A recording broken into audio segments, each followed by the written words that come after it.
In Upper West Side, and I want to introduce myself. I am Elizabeth Hollister. I'm joined by my colleague Adeline Callot. We are the staff of Upper West Side Community Improvement District, otherwise known as Upper West Side CID. We are delighted that y'all are here and ready to engage with these candidates in this election. Obviously, you are here for the main event, which I want to just note our candidates we have with us today. We have Antonio Brown, Andre Dickens, Sharon Gay, Felicia Moore, and Kasim Reed. Thank you all so much for participating.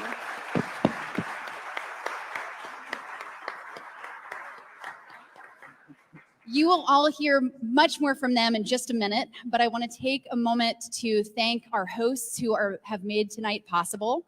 We have The Works, Northwest Community Alliance, and Upper West Side CID. So here to speak a few words, thank y'all. Here to speak a few words on behalf of The Works is Steve Seelig, President and Chairman of the Board of Seelig Enterprises.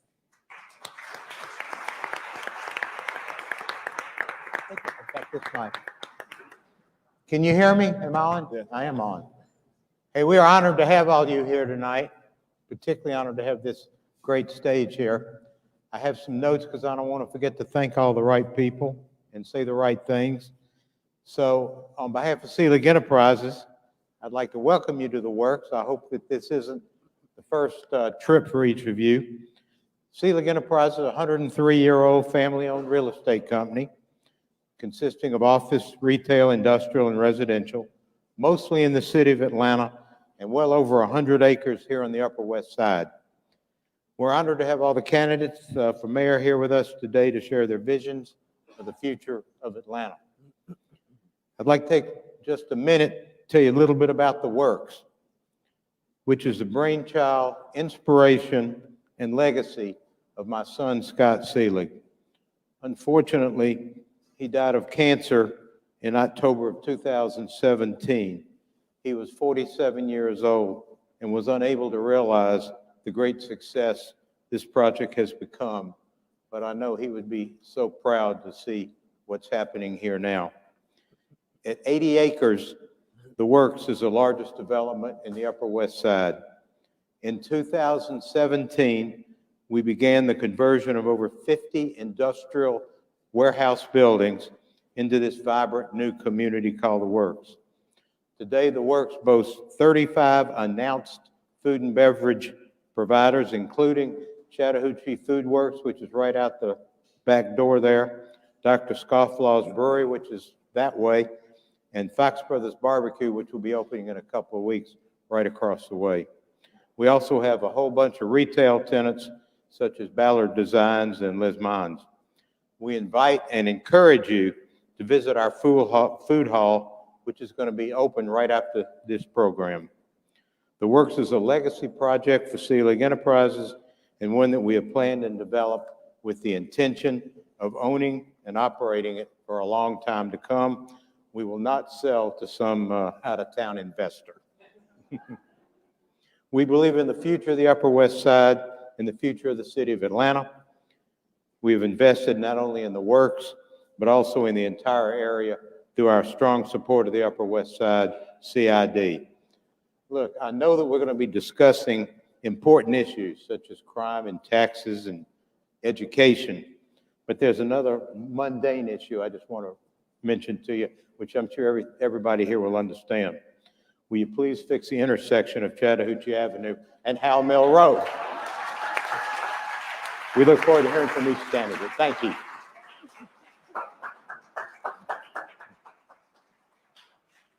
Thank you, Steve. Could not agree more. So our second host for the evening is Northwest Community Alliance. They have been gathering the neighborhoods of Northwest Atlanta together for many years and have had so many great civic discussions. We appreciate the legacy that they've created and hope that this event lives up to it. Finally, we have the final sponsor, Upper West Side CID. And for those of you who are not familiar with us or with CIDs in general, we are a special type of organization We work on infrastructure. So that means we deal very closely with City Hall. And we have a crew that goes out and picks up litter and reports maintenance issues back to the city. Over the last just 2 years alone, we've spent $1 million on improving our streets, our sidewalks, and public spaces. We recently completed a master plan, and thank you so much to all of you who were able to participate in that and give us that great feedback. There were some surprising findings from that study. 40% of our roads do not have sidewalks. We have a major parks deficit in this area of 152 acres. We are a growing area, and we're experiencing a lot of the same challenges of Atlanta as a whole. As we grow, things like rising congestion, increase in crime, lack of affordable housing. However, we have this indomitable West Side spirit and a vision for what this area could be like with strong leadership from City Hall. And so I just want to say that once a new mayor is elected, we are here to partner and get things done in the Upper West Side. So without further ado, I want to introduce our moderator for the evening. We have Lisa Rayam. Many of you recognize her for her 20 years of reporting at Fox 5. She has been covering some of the biggest stories in Atlanta. In particular, in the most recent 2 years, she has been with WABE, NPR's local station, and is a reporter and producer of Morning Edition. She also hosts the Political Breakfast podcast, so she knows these candidates well, and we are thrilled to have her. Please welcome Lisa Rayam. Thank you, thank you, thank you. I'm thrilled to be here. You know, I heard all the excited chatter coming in the room, so I bet you're excited to be here as well, right? The election season is in full swing now, and what a magnificent time to come together and hear the candidates. They're all here. They're all prepared to answer some tough questions, and more importantly, they're going to answer some questions from you. So let the debating begin. The forum tonight will have 3 parts: opening statements, then Q&A, and then a short answer section drawn from questions that you, the audience, provided. Answers will be timed with that all-important clock, and that clock is right there. The candidates can see the clock, and if they go over their allotted time, we have to say cut. So please don't think I'm rude, but I will say cut. First, each candidate will have 3.5 minutes for opening remarks, and next we'll go through a series of 6 questions where candidates will have 90 seconds to respond. We'll have 1 question about affordable housing, 2 on transportation, 2 on public safety, and 1 on green space. We will then start our short answer section where candidates will have 30 seconds to answer pre-submitted audience questions, and then we're going to wrap up with some fun. We're going to have a rapid fire yes or no round of questions. So, are you ready? They're ready. Are you ready? Candidates, are you ready? Okay, let it begin. I will begin by asking Antonio Brown to introduce himself to the audience.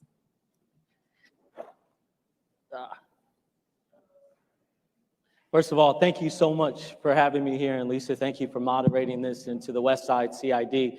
It's an honor and a privilege to be with you all today. My name is Antonio Brown. I'm the Atlanta City Councilman for District 3. I'm originally from Houston, Texas, and I grew up in poverty most of my life.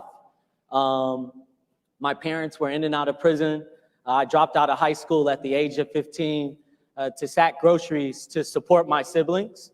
And I was able to overcome the adversity in my life and launch a successful small business, which is what brought me to Atlanta. I started a fashion brand called Level 13 that was distributed into Nordstrom's and Bloomingdale's nationwide. I had a ton of success, and through that work, I created a college curriculum called the Small Business Entrepreneurship Program. And through this program, it got adapted into colleges across the United States and eventually led to me being honored at the state capitol and then in hand running for city council, unfortunately, due to the untimely death of long-term city councilman Ivory Lee Young.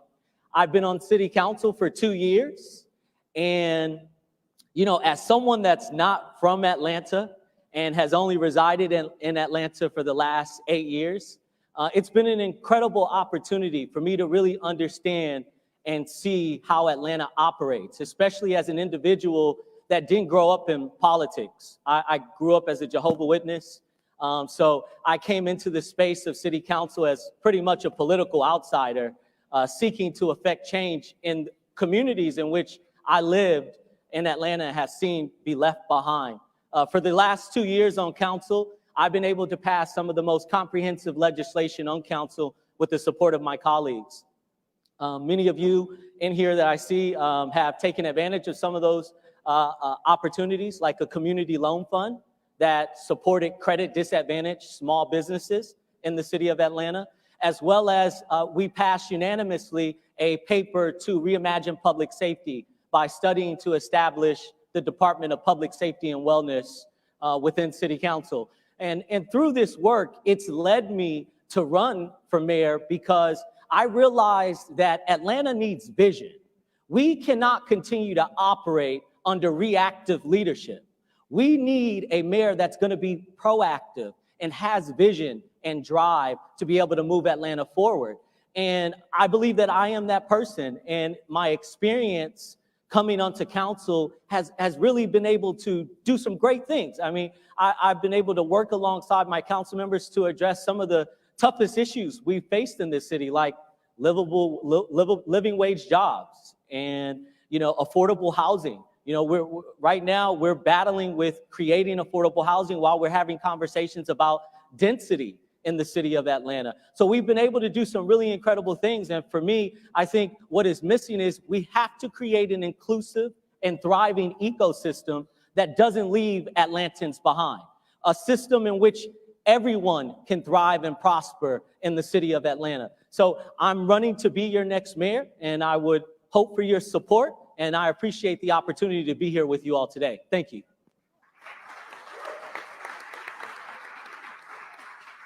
He was right on time. He hit the 00 right there.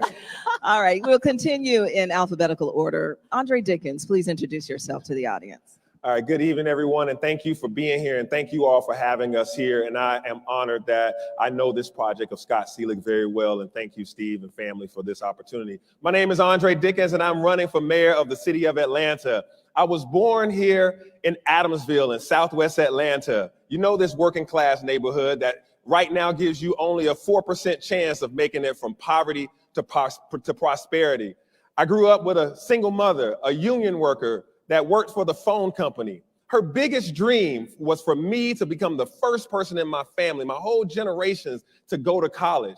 So I took a MARTA bus for 40 minutes every day, going to my middle school and my high school so that I could get this quality education so that I could go to Georgia Tech to become a chemical engineer.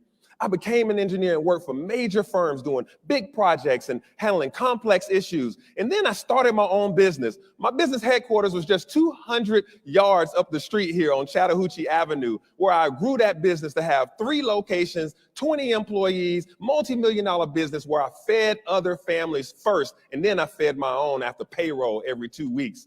I'm an engineer, so I like to solve problems. So then I went on to run for city council. Because right here, this was my neighborhood. I was in Underwood Hills, which is a part of this CID. I was the neighborhood president. And so I'm a dad and I'm a deacon, which means my faith carries me a very long way. So when I ran for city council, I ran on a platform of restoring the public trust and integrity. When I ran up against a long-standing city council member incumbent that was encumbered and challenged with ethics, and I won because corruption is a crime. And with corruption being a crime, it tears at the fabric of our public trust. It tears at our fabric today, and it tears at our prosperity tomorrow. So we can't have a mayor that can fight crime in the city of Atlanta when they're facing federal investigations. And so right now, I think it's time for us to look at how we make opportunities for everyone in the city of Atlanta. That's why I started the Technology Career Program at TechBridge, where I take people from survival to success by training them on high demand skills in technology. On average, they're getting $56,000 a year. A person went from Walmart to now they are making $60,000 at NCR. That's the kind of change. No one else up here has ever been able to transform somebody's life. Hundreds of people have come through the program that I created. I've been the leader on affordable housing for the last 8 years on city council. With me as mayor, we're going to build or restore up to 20,000 housing units in the next 8 years if you give me that opportunity. We want to make sure that we have affordable housing for nurses, for our firefighters, for our police, and for our teachers. We want to make sure that Atlanta is able to make sure that it's for everyone.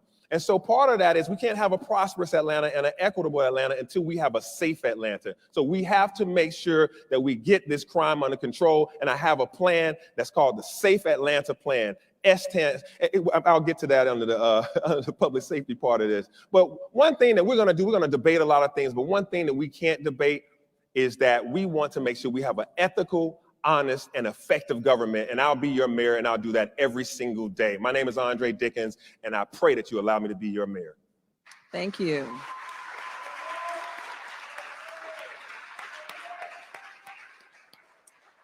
Sharon Gay, please introduce yourself to the audience. Good evening, everyone.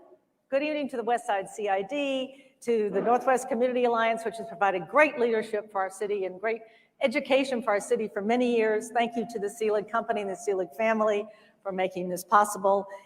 And I'm delighted to be here tonight. Like so many of you, including those on the stage, I grew up somewhere else. My mother was a native Atlantan, met my father when he was at Georgia Tech, and he lured her back to the little town in Northeast Alabama where I grew up. My little town was the scene of horrific racial injustice in the 1930s. Alabama was a bad place, and a lot of bad things happened in Alabama, including when I was in kindergarten. Thankfully, my parents didn't teach me that. They taught me that we should include everyone, that everyone is created equal, that we should embrace everyone and serve our communities.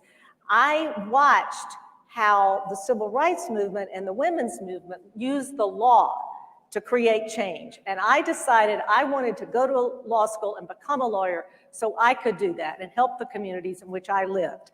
I came to Atlanta to go to Emory Law School.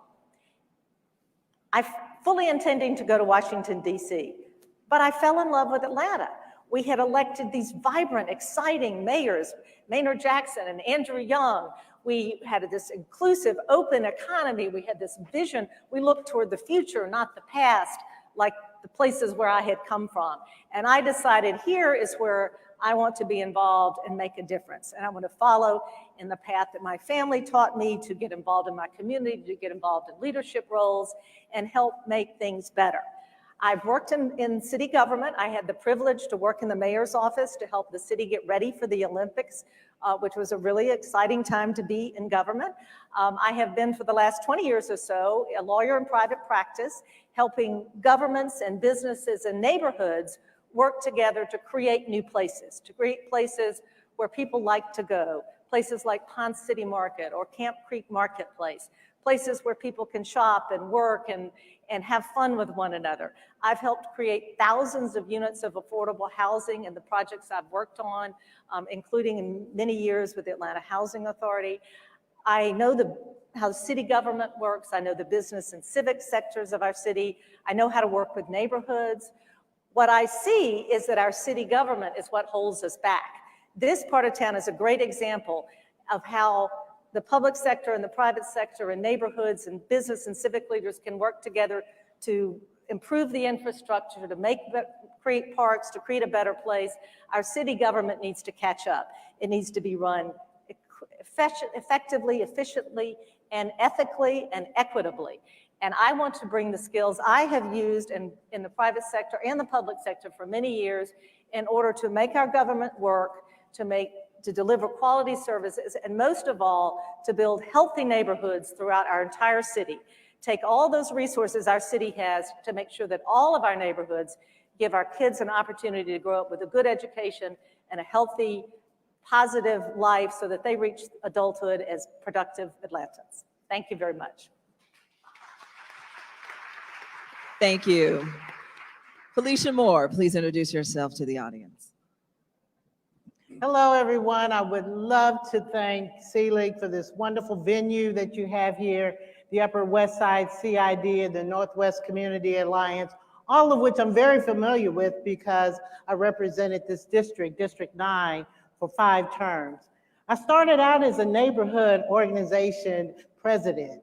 Then I moved on to be the chair of a neighborhood planning unit and had the great fortune to be able to work for a council member at City Hall at the same time. That's when I learned how City Hall worked and how it didn't work. And then I ran to be the council member for District 9, beating a 2-term incumbent and serving for 5 terms. And now I'm proud and honored to be your president of the Atlanta City Council. Why am I running for mayor? I'm running for mayor because, as you all know, we're at a critical juncture in our city. Atlanta is a great city. And in order to make sure that our greatness that we have and the greatness that we can be, we have got to deal with all of the issues in front of us. And first and foremost is the issue of crime. But let me tell you that I intimately know City Hall. I know the frontline workers, I know the managers, I know how it works, I know how it hasn't worked. I know there's a cloud of corruption that is still over City Hall that we have to get rid of. And in order for us to do that, you're going to need a leader who, number one, is day one ready to take on the task, not having to figure out what needs to be done or who you need to talk to, and has the solutions to get this done, because we can do it. And we're going to do it all together in this city of Atlanta. We're going to do it transparently. You're going to know how your money is being spent. You're going to know what we're up to at City Hall, and we are going to reach out to you to make sure that you are informed, involved, engaged, and give input. We're going to do it ethically.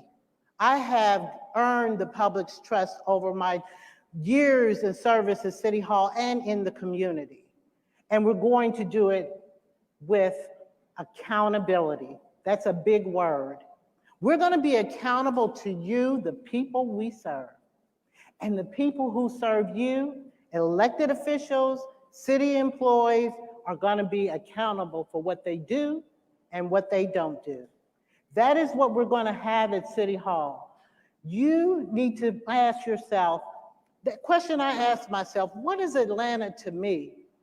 And for me, Atlanta was always the place I want to be. And that's where we want to be. We want to be in a city where it is safe, where we can raise our families, where we can work, where we can play, and we can love this great city that we all are in love with. I want to be your next mayor. Please consider joining the More for Mayor team. You won't regret it. Thank you. Thank you. Kasim Reed, please introduce yourself to the audience. Good evening.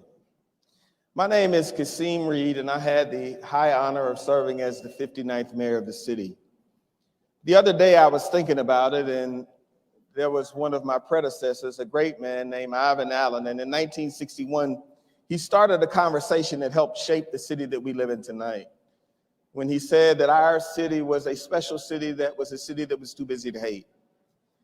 And at the exact same time in Birmingham, Alabama, there was a man named Bull Connor and a man named George Wallace, and they were saying segregation now, segregation forever. At the exact same time, Atlanta was moving in a different direction. And then Mayor Ivan Allen volunteered to testify in favor of the Civil Rights Act for President John F. Kennedy, a decision that literally ended his political career, Steve, but he did it anyway. And he moved our city in a direction of being a unique place in the United States of America where there is no ceiling on opportunity. As we sit in this room tonight, the future of that city is at risk as we know it. As we sit here tonight, Mr. Seelig, There are about 20% of the people in Atlanta that if an election were held tonight would volunteer to leave, to de-annex for the city. It's never happened in the history of our city. If that event were to happen, then we would lose between 25 and 30% of the revenue that our city has and that the Atlanta Public School has. And for those who tell you it can happen, it's not likely to happen, it's just a bunch of talk, be responsible and don't listen to that. We have to restore the fractured relationship between where we are tonight and a large part of our population, because they're our brothers and they are our sisters. And if Atlanta breaks apart, our reputation as a city that is too busy to hate falls apart with it. And the reason that we're having these challenges is because we're experiencing a level of violent crime that we have not seen in our lifetime, certainly in our recent memory. When I got elected mayor, we had a surge in crime. The government was facing a $50 million deficit, and we were in the worst economy in 80 years. At that time, I pledged that I would hire 750 police officers and that I would reduce crime and that I would keep our city safe. I didn't hire 750 police officers, I hired 900. We reduced crime to 40-year lows, and we had unmatched economic prosperity, left a $200 million cash reserves, never raised your property taxes, never raised your water rates, had record high number of visitors to the city of Atlanta, and our economy boomed. When I walked into office, we had $380 million in construction. My last year in office, we had $5 billion. So Atlanta is at a critical juncture.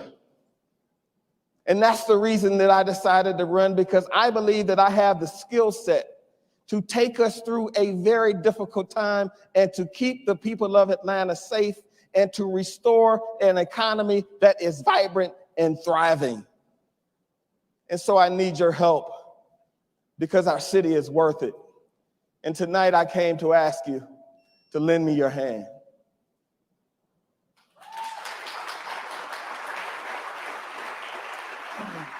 Ladies and gentlemen, another round of applause for our candidates this evening.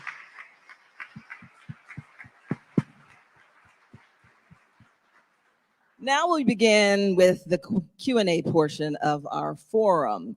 Earlier I said let the debating begin, but it's not really a debate tonight, it's a forum. So the candidates will not be given a chance to have rebuttals or interact back and forth. For this next series of questions, each candidate will have 90 seconds to answer.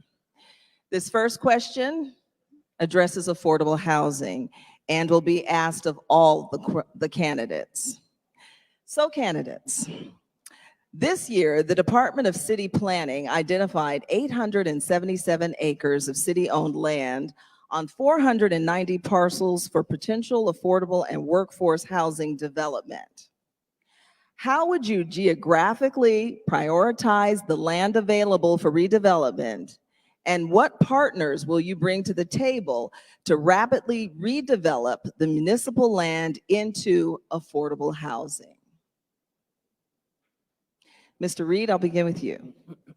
My priority will be to identify the parcels that are nearest to job centers in the city of Atlanta, that are nearest to transportation in the city of Atlanta.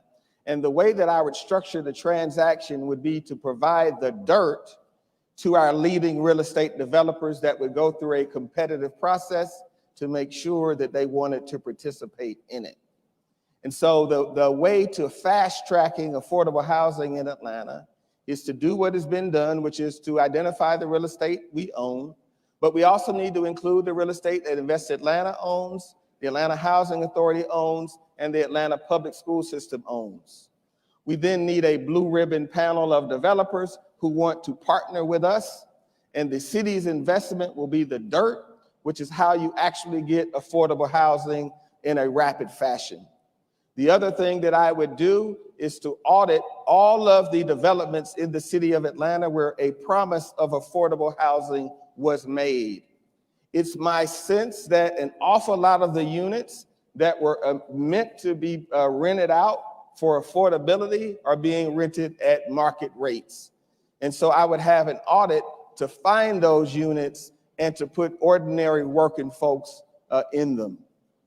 Thank you. Ms. Gay.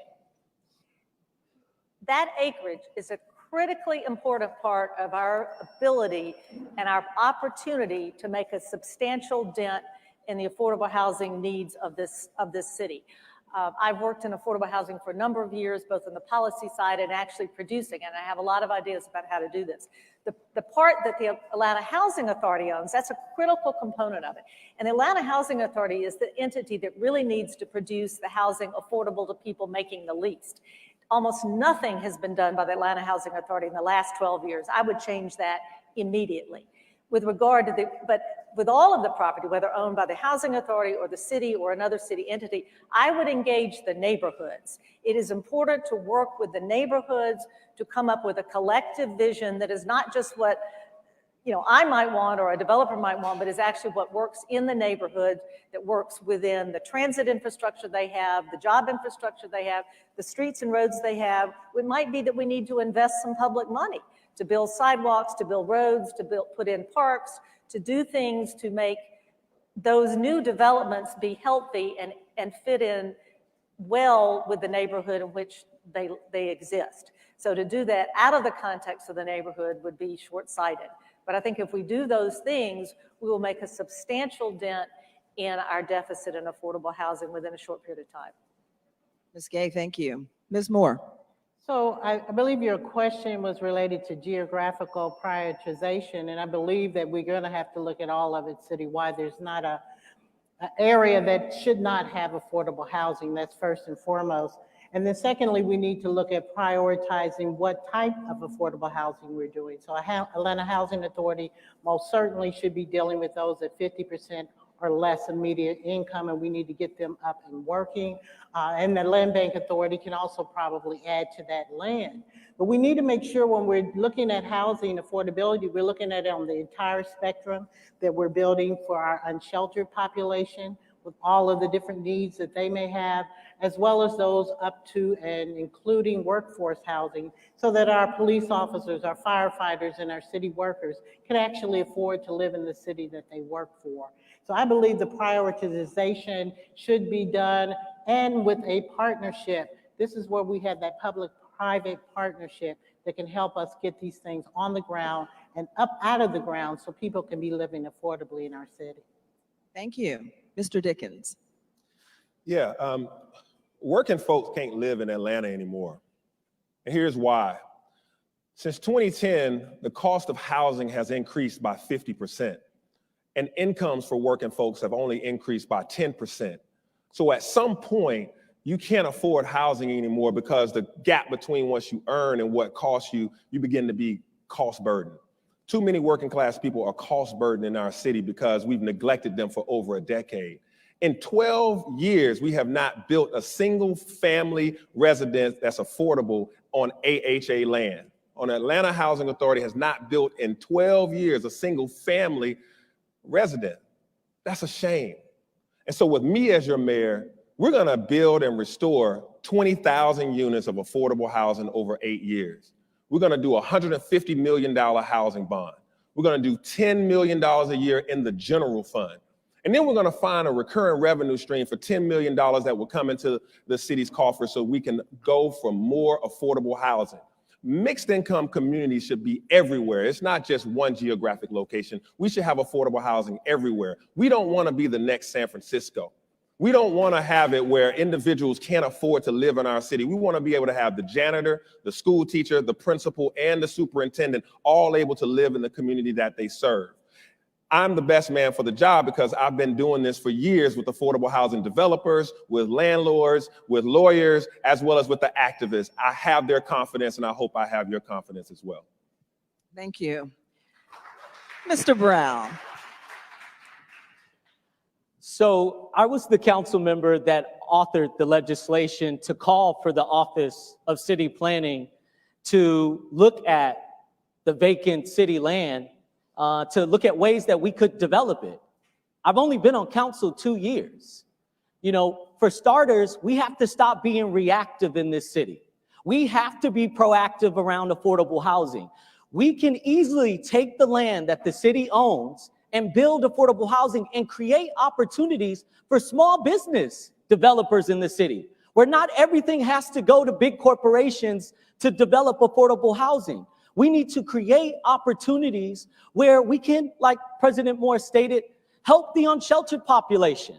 Why can't we create an auction in the city of Atlanta to take the vacant land that we own and create opportunities for folks and allow them to build generational wealth in this city? We're at a crucial point in this city. We're either going to move forward or continue to be left behind. And the way to move forward is to create an inclusive process around affordable housing. And there's not one solution that fits all. We need workforce housing. We need housing for educators and healthcare professionals and police officers to be able to live and work in the city of Atlanta. Why should an Atlanta employee not be able to live in the city of Atlanta? That's unfortunate, and I'm going to ensure that doesn't continue to happen. Thank you. Our next two questions address transportation. Transportation is an equity issue for our city, given that it is the second biggest expense for households after housing. Citizens need reliable and affordable ways to get to work, daycare, school, healthcare, and grocery store. The demand for multi-modal transportation improvements is growing exponentially with our population.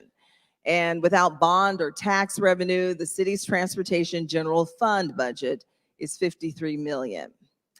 With that said, Ms. Moore, do you support renewing either Renew Atlanta bonds or the T-SPLOST tax referendums to fund transportation projects? And if so, how would you propose preventing the issues with inaccurate cost estimates that significantly reduced what was delivered to taxpayers? Well, thank you for the question. And I believe that those are options. Yes, renewing both of them are possibilities. What we do have the fortune of having is perhaps an infrastructure bill that'll be coming from DC. And that as well could be looked at in terms of our transit spending, and we can put some money towards that. You know, we have Renew Atlanta. I believe that those projects that were promised to the community and not delivered should be first in the priority list, as well as transit. And the other thing that needs to be in terms of transit on our priority list is one that an administration put on the back burner and now we don't have, and that is the transit around the Beltline. We need to connect every community in the city, and that's what the Beltline was going to do. So yes, those are options, and we would have to weigh those options, but I do believe that we can also use the funding that we are hopefully going to get from the federal government to help to fund that. Thank you. Mr. Reed, was the current mayor's implementation of the T-SPLOST and Renew programs a success? And what do you propose for funding transportation projects to meet the growing demand? I don't know whether it's a success without getting in the office and looking under the hood, so I would not judge that sitting in this seat. What I do know is the T-SPLOST referendum was passed by my administration, and that was the biggest influx to remove the backlog, as well as the Renew Atlanta initiative, also passed by my administration, because if we hadn't have passed it, the backlog would have overwhelmed the city of Atlanta. The expansion of MARTA in Clayton is also something that my administration supported, and so we have really lived it. I think the opportunity right now is the fact that President Biden's administration will spend between 1.2 trillion and 3.5 trillion on infrastructure. And I believe that I have the relationships to help Atlanta get its fair share. When I was mayor, my administration won 4 out of 6 federal grants from the Department of Transportation, 4 out of 6. And basically right now, the people who were there during the Obama administration are back under President Biden. So I think that we can compete, that we need to identify what we need, and I think that our city has the wherewithal and national importance to get massive funding under President Biden between the 1.2 trillion and the 3.5 trillion. Thank you. Mr. Brown, please share your thoughts on the Renew and T-SPLOS models. How can we prevent the rebaselining process that happened in future transportation funding initiatives? Absolutely. I just want to start, I talk to folks that, have some grave concerns about renewing T-SPLOS and whether or not that it's going to be worth it for our city because of how we've spent the dollars we did receive. And I think it's something to be said that we need to evaluate how we are utilizing these funds with regards to transportation in the city of Atlanta. The other thing is as a council member, I unanimously passed legislation to have Georgia State University study a $250 million workforce development bond where we would hire from within the community and we would be able to put folks back to work, making a livable wage and fixing the city's crumbling infrastructure. You cannot talk about transportation in this city if you're not speaking about the infrastructure. We need to be able to have a comprehensive network in this city for folks to be able to get from their communities to their jobs without having to take a car. And Atlanta has to become more of a city that speaks to economic mobility in its entirety and not just what benefits us. So these things are incredibly important, and I think we have to have real conversations around this if we're going to truly look at moving Atlanta forward. Thank you. Thank you. Mr. Dickens, you were City Council's Transportation Committee Chair. When the Renew and T-SPLOS programs went through the recalibration process to reduce the projects delivered by the program, what lessons did you take away from that experience? Yes, some great lessons. As we got the ball, as me being the Transportation Committee Chairman, we were sitting with documents that said that we were $1 billion T-SPLOS program, but ultimately, when all was said and done, there was only about $600 million worth of revenue to be able to do what we wanted to do. So then you had to recalibrate these things. And so what I did was I looked at all of this and said, we need to create a Department of Transportation. Can you believe that in the history of Atlanta, we did not have a Department of Transportation? How many of y'all been dealing with traffic your whole lives and been dealing with craziness in Atlanta, and we didn't have a Department of Transportation? Now we have one because I created one, and I worked with the ARC, I worked with GDOT and all these other organizations so we could pull together to have one conversation about transportation so that when this person is doing the estimates, it's not different than this hand that's doing the estimates. That's how our projects got out of whack. And so now, since 2018, we have a Department of Transportation with a head that is Josh Rowan. And see, transportation is not just about getting you where you're going each day. It's about getting you where you're going in life. It's about the opportunity for us all to thrive in the city of Atlanta.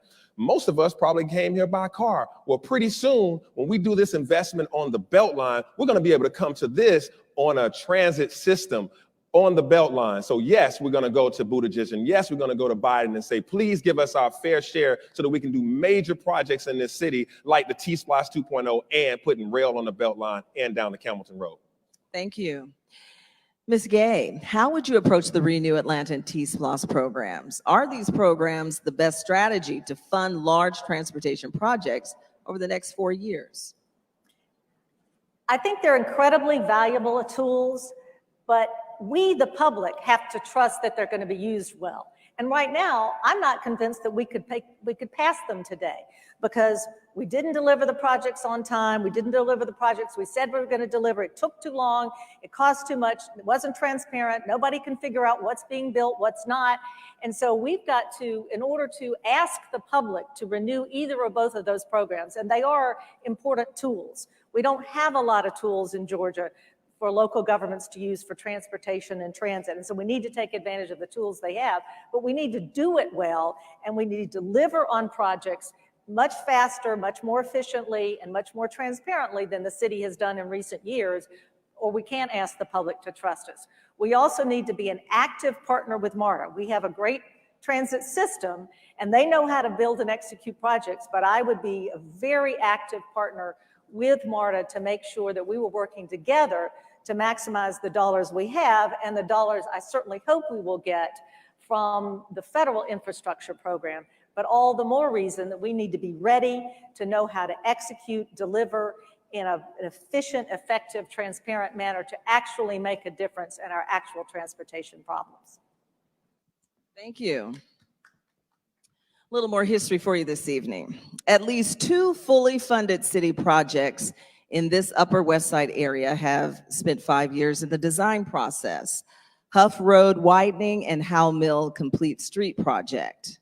They are still over a year away from breaking ground.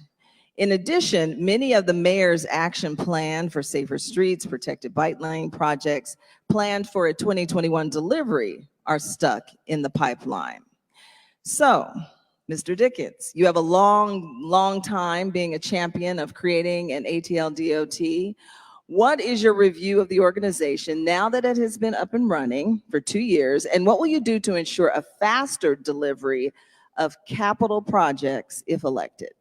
Yeah, I'm thankful for the Atlanta DOT and how they're taking the charge to try to correct some wrongs and make sure these projects get on the right path. We finally paved Huff Road, which was a long time coming, but we want to do Howe Mill Road. We need a complete street. I'm looking at these 2 beautiful ladies that keep fighting for that every single day, Elizabeth and Adeline. We will get it done by the end of the year. The project is going to be in procurement, and then we'll start. But when I mention procurement, that's part of the challenge that we have. We have the goals, we have the ideals, we understand how to do things. We also have bought the right of way, we've done the design work, but what happens when we get to procurement is this cloud of corruption has made everything slow down.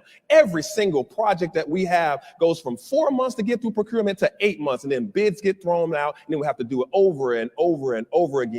When people ask us how does corruption affect my daily life, the road you wanted to get done can't get done on time because of corruption delays. And so this is not on DOT, this is on procurement and the cloud of corruption that hangs over the head of City Hall too often and too long.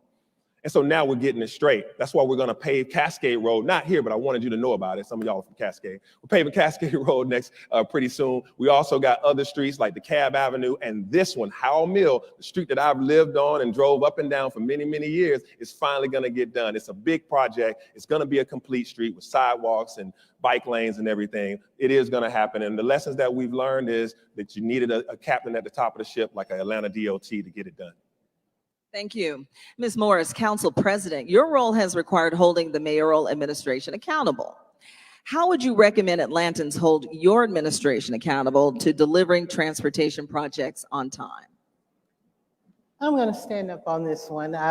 And I want my administration to be held accountable because accountability is a part of what I've always been. So first of all, the bureaucracy at City Hall is just too much. And so what I said to you earlier is that every single department in City Hall needs attention. It needs resetting, recalibrating. It really needs someone who's going to focus on it. And so having been around City Hall, I understand that our procurement process takes 6 months to get something done. That's ridiculous. We've got to find ways to make it work more efficiently and more effectively. In my administration, we won't have the corruption that could slow down projects or rebid projects, so that's not going to be an issue. But what our issue will be is to make sure that we look at how City Hall operates and how we can expedite those things that we find as priorities in our community. And so I will be held accountable because I will set forth to the citizens what we're going to do, when we're going to do it. And if I find that I can't do it, then I'm going to be accountable enough to you to come back and say, these are the things that are slowing it down. So you will know transparently how your money's being spent, where it's being spent, and when it will be done. Thank you. Thank you. So then, Mr. Brown, your district includes part of the Howe Mill Complete Street project that has been woefully delayed through the design process. What do you see as the reasons for the project delays, and what will you do as mayor to prevent them in the future? So I have to just say this. We have to stop talking about the problems. I am sick and tired of hearing folks talk about what needs to happen, and it never yields any action in us actually making those things happen. There are CIDs in the city of Atlanta that have been delayed for a year or two in getting infrastructure projects moving forward in the city of Atlanta. Why? Because of the permitting process, because we have failed to streamline a process that removes the barriers and creates a pathway for CIDs and developers across the city to be able to do business with Atlanta and be able to produce infrastructure and transportation needs. We've got to fix those problems. If we don't streamline those processes, if we don't remove barriers and make it easy for folks to come into this city and do business, we will never move forward. And what you're going to have is CIDs that are constantly struggling to be able to move forward infrastructure projects. That is unacceptable. And as a city, we need to start moving forward and being proactive in how we work with our city partners. Thank you. Thank you. Mr. Reed, do you view the ATL DOT as a success? Where do you see opportunities for improvement? I don't view it as a success yet, but here's what I want to point out about the conversation that's going on stage. Everybody's talking about money that I secured. So the T-SPLOST initiative, my administration championed and passed with overwhelming support by the voters. The Renew Atlanta referendum, my administration recommended it to voters and passed it overwhelmingly. When the Atlanta Beltline was facing insolvency, my administration negotiated a deal that kept the Atlanta Beltline solvent. And to cavalierly say we're going to go to the Biden administration is not how it works at all. My administration won 4 out of 6 Tiger grants, a nationally competitive process that allowed the Atlanta Beltline to get $18 million, that allowed ML King Jr. Drive to get $8 million. And so when we're having these conversations about resources, the argument that I make today is the person that's able to actually deliver, if you enjoy the Publix down the road, it was my administration that got federal funding for the commitments around the Publix when we cut the ribbon at the Publix. And so, absolutely, Felicia helped as well. I agree with that. When it was time to deepen the Savannah Port, it was my administration that got 101 approvals for the deepening of the Savannah Port. And so my argument is that it's time to give folks that can secure the resources. Thank you.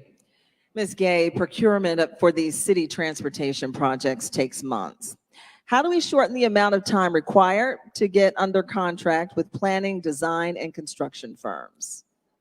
I would blow it up. I'm not kidding.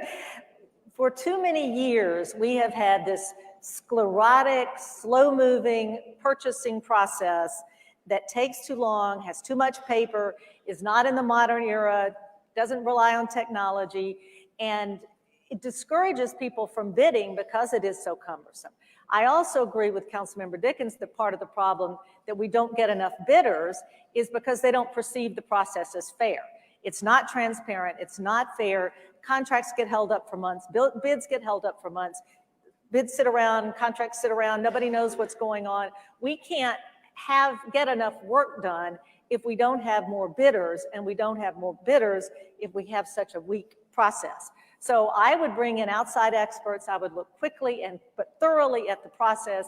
I'd look at some examples, not just in other governments, but perhaps large nonprofits like universities that build a lot of projects, and figure out the best way to design, develop, permit, select, and execute so that we could dramatically cut the time while dramatically increasing confidence in our process, so that we, one, would get more bidders, and two, that the public would believe we were going to do what we said we would do, and would publish it all on dashboards on the city's website, provide it to each MPU. Here's what's happening in your MPU. Here's where your projects are. Same process with the CIDs. Thank you very much. Quick reminder tonight, this is an opportunity to listen and learn from all of the candidates. So we're going to ask you to withhold any comments you have.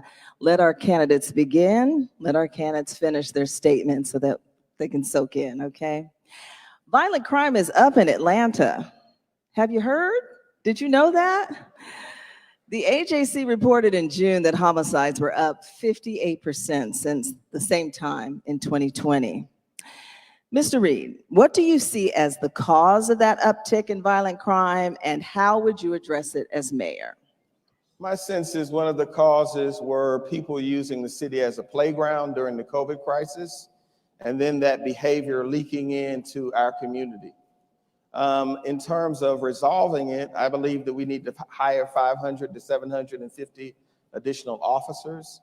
I believe that we should transfer the human resources function for hiring officers out of City Hall and into APD so that they can hire officers faster. I think that they should partner with the Atlanta Police Foundation, and they should hire a recruiting firm to get our officer staffing up as well. I think that in addition to those steps, we need to move officers who are on desk out into the street until we push back against the surge of crime and violence. I think that we should use the city's $200 million in reserves, which my administration left, and run overtime to push back against hotspots in the city of Atlanta. Those are just some of the things that we need to do to turn the tide of crime and violence. We also need to surge resources of compassion. We need to reopen and establish every recreation center in the city of Atlanta. There are 33 of them. They should operate 7 days a week until 7 p.m. at night. And then we need to surge resources to all youth-oriented programs that our city offers today. Thank you. Ms. Gay, what are your thoughts about APD? Are reforms to APD the centerpiece of your approach to crime? It's an essential component. We've got to be able to do several things at once. We obviously have an acute problem right now of an increase in violent crime, particularly homicide. And there are some things we need to do immediately to arrest that problem. But at the same time, we've got to have smart strategies for safer policing. And the world has changed, the nature of what we're facing has changed. You can't just do what we might have done 4 or 8 years ago. New problems require new strategies, and smart solutions. But at the same time, we've got to have good policing. And we've got to be clear with our police department what we expect of them, not ask them to do things that social services and mental health services are better equipped to do, give them the resources and the training that we need for them to do those jobs, but also be very clear about what we hold them accountable for. There are resources, there are partners, there are protectors, but we've also got to make sure that we are clear about the type of policing we want in this city, and we measure that, we reward that, and for people who can't perform in that way, they would have to do something else. Thank you. You know, we've heard from some time that APD, the morale there is pretty bad. It's down. Ms. Moore, how will you boost morale among the APD officers and fill the 400 open authorized police officer positions? Well, first of all, to boost the morale, they have to have leadership that they trust and they respect. And I have a good relationship with many of the officers over the many years that I serve, and I talk to many of them quite frequently, and morale is the #1 issue. I'm going to attend every roll call within the first 100 days of my office and make sure that every officer that patrols our streets has a face-to-face with the mayor. I'm going to open the line of communication with my office because I talk to some officers, but there are many others that I don't talk to. There is a culture change that needs to happen within the department, and I want to know those issues so that I can work and address them, as well as how and what leadership that we have to do that department. I also want to get those officers that are sworn with badges and guns out from behind the desk and on the street. I want them to spend immediately, because we're in a crisis situation, a portion of their work hours on the street, relieving our patrol officers so that they can patrol and do things that they need to do. And I also want to relieve our officers of having to be social workers and crisis interveners and get a 24-hour group that can respond 24 hours a day to those type of issues. So those are some of the things I think will help with the morale, because it will relieve the pressure, but also let them know that their leadership supports them. Thank you. Mr. Brown and Mr. Dickens, you're in the hot seat together. Both of you voted to withhold $73 million from APD in June of 2020. Do you support defunding the police? Mr. Dickens, I'll begin with you. No, Ms. Rayam, I do not support defunding the police. And actually, the Atlanta City Council never took a vote to defund the police. I never voted for it, and we never actually had a resolution or ordinance to defund the police. What we did do in the wake of George Floyd and Ahmaud Arbery and other just untimely deaths that were by police excessive use of force, was we said, let's look at all of the training. Let's look at all of the procedures and the policies of our police force. Let's make sure that we sit down with the chief of police, the COO, and re-look at how we do policing in the city of Atlanta. We want to be ahead of the game to do community policing, to do community-based policing where we have officers that can live in the city and officers that are also walking the beat, to be able to learn how to de-escalate situations, to work in a way that has conflict resolution. So no, not at all. I do not support defunding the police. Thank you. Mr. Brown, do you support defunding the police? I do not support defunding the police. I've never supported it, and I'm not going to waste time speaking to that issue. I support reimagining public safety. Here is the sad reality of what is transpiring in the city of Atlanta. You have individuals living in generational poverty that are struggling to survive every day, having to choose between committing a crime to ensure that their family can put food on their table and stay in their home, or becoming unsheltered in the city of Atlanta. So the reality is that if we're going to address crime in this city, it's not going to be based on how many officers we put on the streets of Atlanta.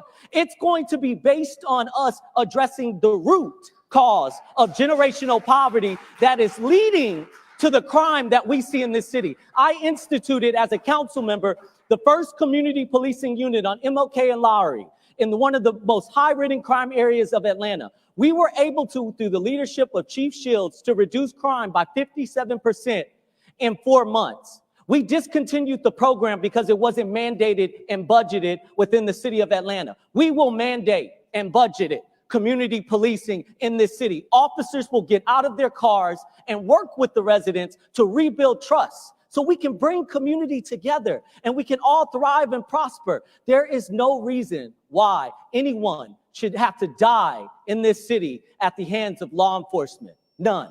Thank you. Thank you. This next question addresses the Atlanta Detention Center. And this question will be asked of all the candidates.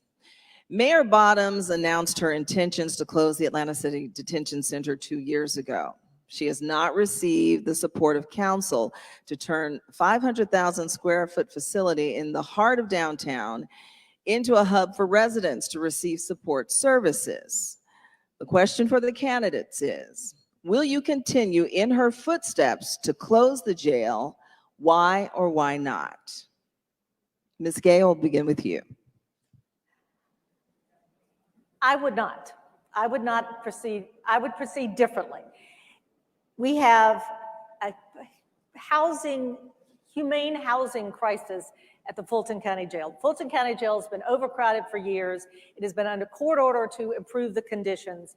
I'm very mindful of all the things that are being done at the state level and the federal level to reduce the number of people we incarcerate and to reduce the sentences of the people who are incarcerated. But the fact is, there are people who are in the Fulton County Jail and who are required to be in the Fulton County Jail, and it is our obligation as a community to house those people humanely. The Atlanta jail is almost empty.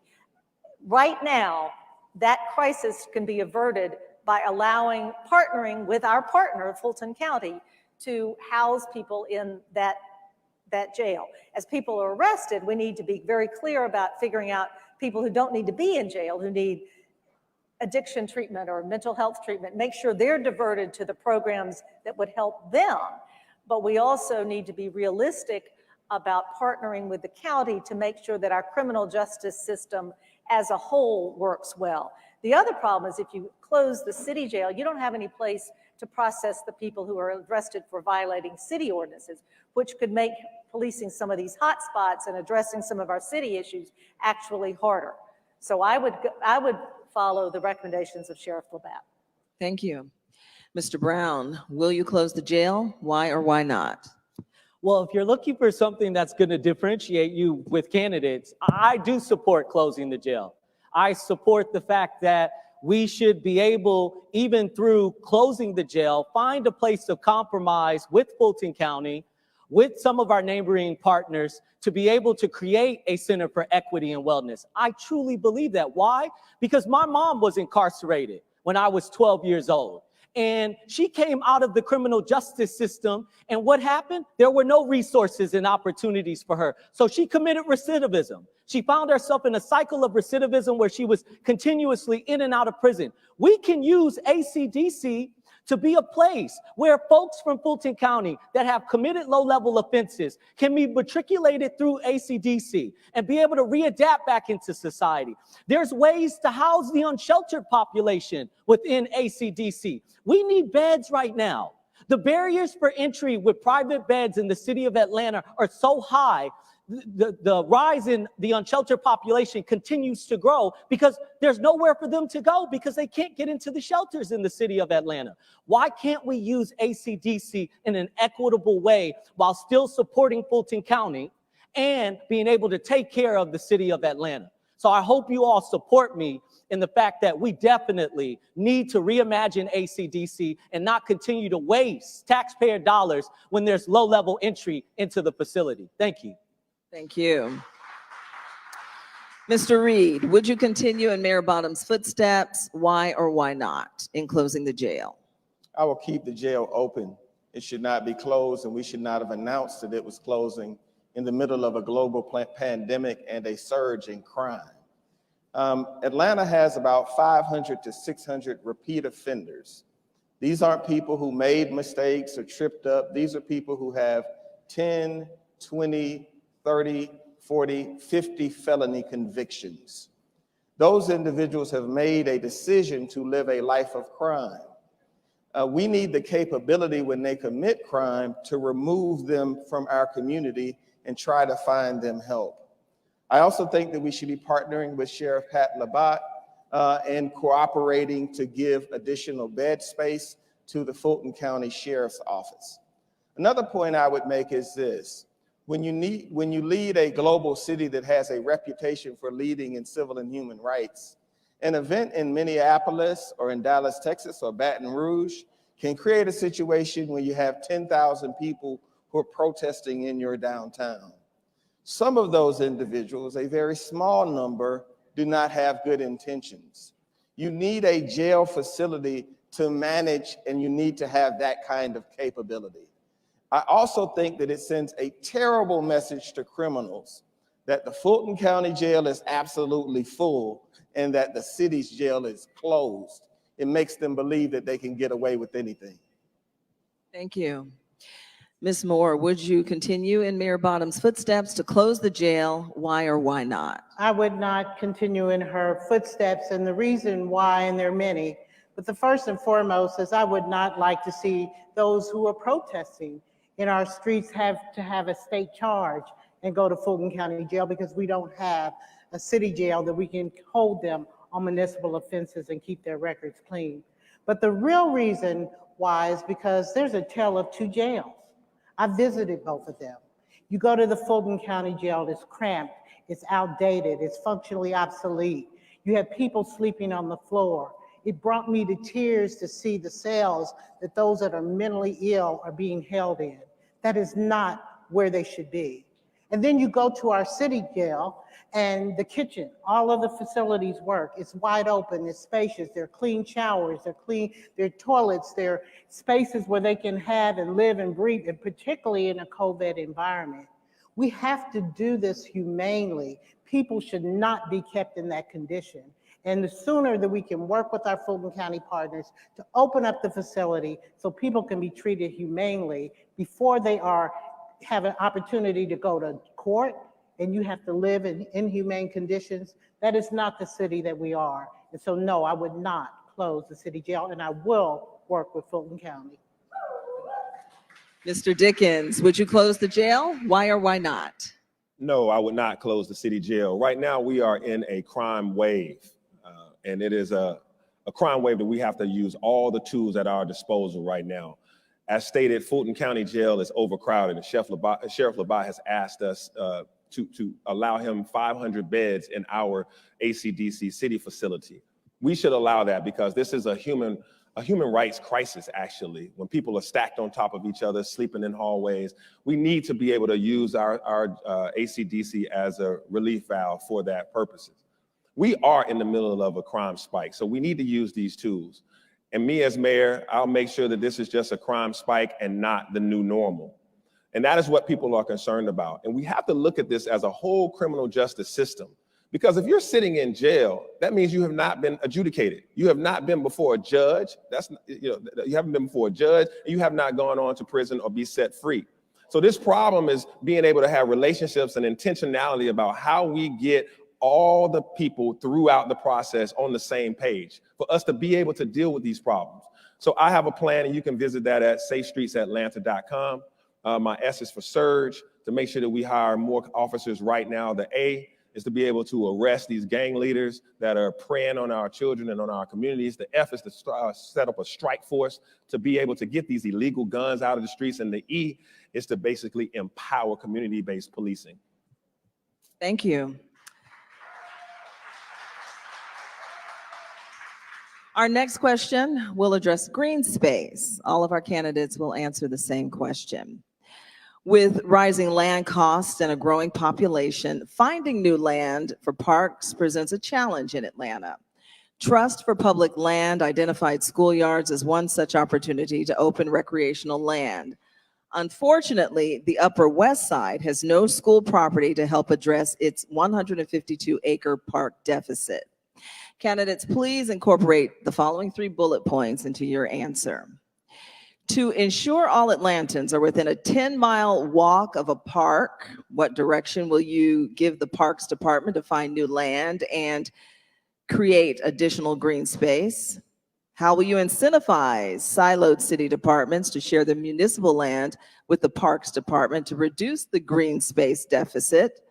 The department is underfunded to keep pace with growing needs for additional green space. So what are new and creative ways to fund the acquisition of land for parks and recreational facilities? Got all that? No, that was a lot. That was a lot. Mr. Dickens, please. You gave us a lot. All of us during the pre-vaccination period of COVID, we all wanted to stretch our legs. We all needed some fresh air, and we all wanted to basically experience nature. We all wanted to get out of our house. I took my daughter, my dog, my family, and myself to get a little bit of fresh air. So we all understand the value of green space right now. And I have been working, as a person that's lived in this district for years, Underwood Hills Park right up the street is my baby. That's the park that I've invested in, and with sweat equity and with dollars. And also the West Side Reservoir Park is important as well, the Waterworks Park that you guys have currently, and also what we are trying to do to expand it. I'm all in. I've talked to Trust for Public Land even today about that. One of the things that we have to make sure that we do is to create a dedicated funding source for our parks. We have to focus on that. The general fund is important, but finding another renewable way to get funding for our parks and to make sure that our water department is amenable to allowing you guys to be able to use that facility for more of the land. I know we had some homeland security issues, but we have talked that through, and I've been working with Makita Browning on your behalf, as you guys are very well aware of. And in this room, there's also riverfront folks that are working on, Keith Sharp, I see him. I was instrumental in working with him and Dustin Hillis, and of course, Felicia Moore as the District 9 rep. We're gonna have green space along the riverfront, taking Atlanta to the river. This is important for us to be able to do about climate change, but also about human behavior. So I'm fully invested in making sure that the dream of this CID to be able to have an ample park that goes all the way up to the reservoir is amazing, and that's something that we're doing all across the city. So yes, more parkland, but also working with city departments that has excess land to be able to convert those to parks. And last but not least, when you have a great relationship with your school system like I do, when you have that relationship, there's a lot of school land that also can be used for parks. Thank you. Thank you. Ms. Gay, I'll have you answer, and followed by Mr. Reed. And basically, we want a 10-minute walk to the park. We want siloed city departments to share the municipal land, and we want new and creative ways to fund the acquisition of land for parks and recreational facilities. Thank you for the refresher. All of this requires partnership. The parks, the delivery of existing parks and new parks isn't just the responsibility of the Parks Department.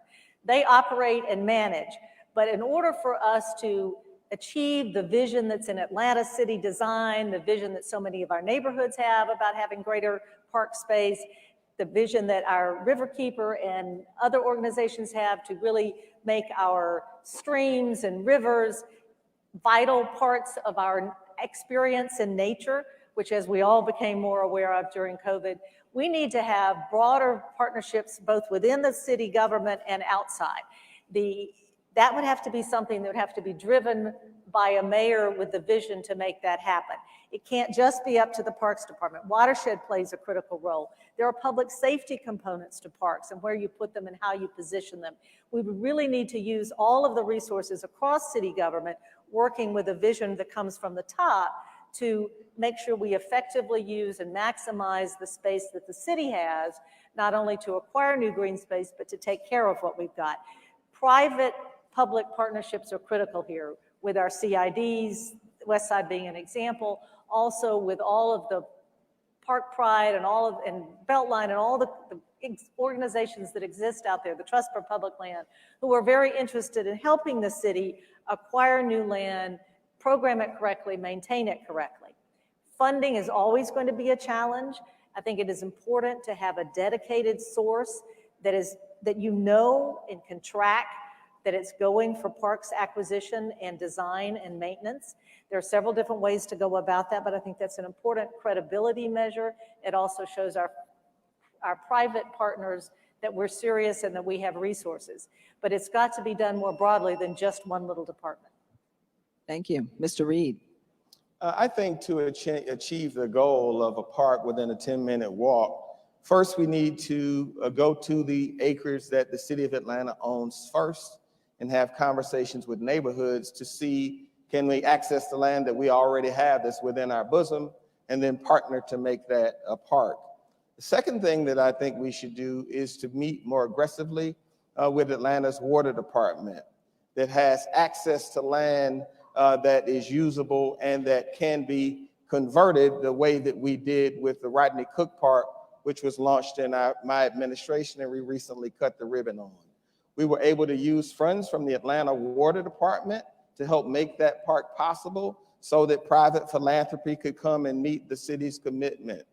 The Bellwood Quarry Park is going to be the largest park in the city of Atlanta.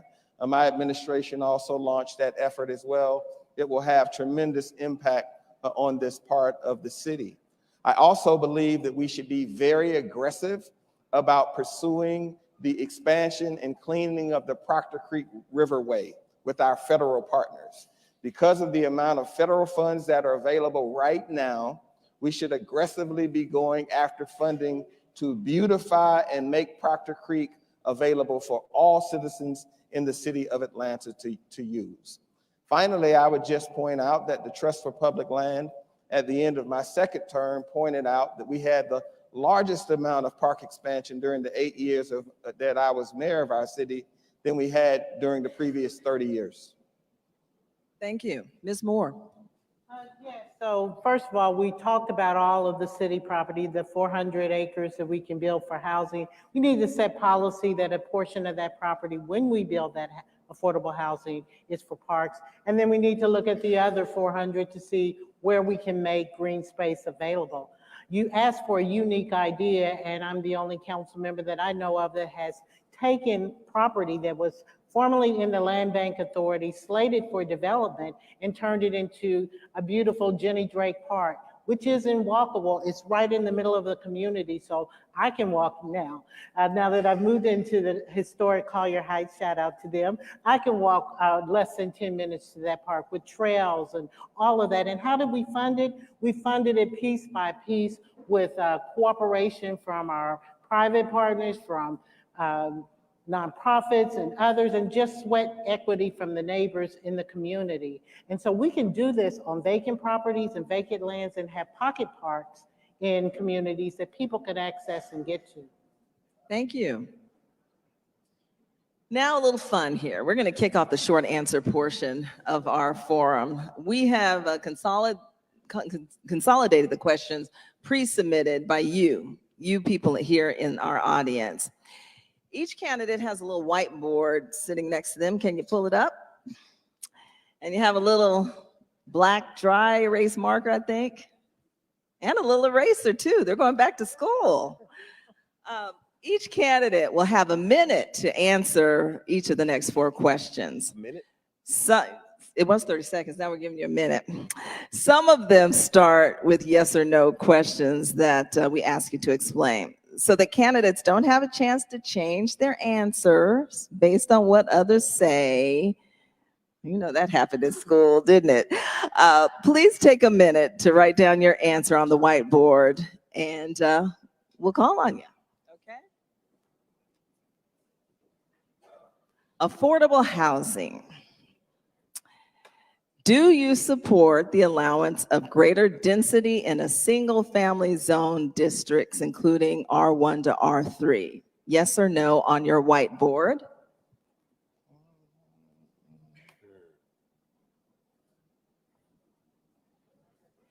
Mr. Brown, show us your answer, then explain. I do support it, and I think that we struggle with the fact that we need density in Atlanta to be able to create housing in the first place. But at the same time, you know, I feel like we have to be able to reevaluate our zoning regulations in the city of Atlanta to make building affordable housing around density conducive of success right now. And I don't see that happening. And it's unfortunate because I think just because we're seeking density doesn't mean density necessarily is going to produce affordable housing or housing at a level that we need to address the crisis we're facing in the city of Atlanta. Thank you. Mr. Dickens, show us your answer. Yeah, so I do support it, but here's the deal. Not as a carte blanche. I think you have to be careful about it. I support density because I obviously want to make sure that we have as much affordable housing in the city of Atlanta as possible. But the challenge is that I don't want to get rid of single family zoning in the city of Atlanta either. So this could be like this catch-22 kind of question that's being proposed. We do want to, I mean, I live in a single family home and I want to maintain that as a single family home, but I also do want to make sure that we can have accessory dwelling units on the back of people's houses, as well as you can do duplexes or triplexes. And so in these R1 through R3, I would be very open to having duplexes, triplexes, or accessory dwelling units. So that's why I said yes, but I did not want it to sound like it's just a throw out carte blanche that anything can happen. Thank you. Ms. Gay, show us your answer and explain. I'm a lawyer. I can't give a yes or no answer. So I said maybe, which really means it depends. What was your answer? I said maybe, because it really, maybe. What it really means is it depends. We need more places for people to live. We need more places for people to live at all kinds of income levels, at all different stages of life. And we need to be very thoughtful and intentional about how we go about using our planning and zoning powers to create those opportunities. We need to focus first and foremost on our major corridors, our major roads, near our transit stations, make sure that we're allowing greater density where we have the infrastructure, the transportation, the transit to support it. Now, the conversation about what to do within individual neighborhoods has to start at the neighborhood level. I live in Inman Park. We have been R5 for years. There's a small apartment building across the street from me. There's a carriage house next door to me. We have a mix of individual but other kinds of smaller housing units, and it works very well for us. And I think we need to have a conversation in every neighborhood about whether that would work for them. With that said, the audience wants to know yes or no, Ms. Gay. Yes or no? Yes, under certain circumstances. I would say yes, yes. Ms. Moore, show us your answer and explain. My answer Hers is even longer than is with community input, yes. What the conversation is going on in the city is a desire to do things in a blanket fashion, and we're not a blanket city. All of our neighborhoods are different, and all of our needs are different. And there may be some areas where it may actually work, so I don't want to say no. But we need to have those conversations with the community and let it work where it should. We should be looking at our major corridors, our transit systems, and other areas where it makes sense first to build the density before we start looking at the single-family neighborhoods. Mr. Reed, show us your answer and explain. No. The city of Atlanta has 131.5 miles. You can fit San Francisco, Manhattan, and Boston in it. My sense is that if you have a project of significance, you should go to the neighborhood and make your case. Make the case to the community that you want to do a project that affects the density guidelines, but neighborhoods should have a standard of protection so that they know that if someone is coming to the community with a dense project, that there's going to be a process that you're going to go through. If you're the mayor at the time and there's a project that brings genuine density and affordability to the community, go to the neighborhood, make the case, go to council to change the zoning, and that protects neighborhoods and doesn't put them in a position where the default is that a project would proceed. Thank you.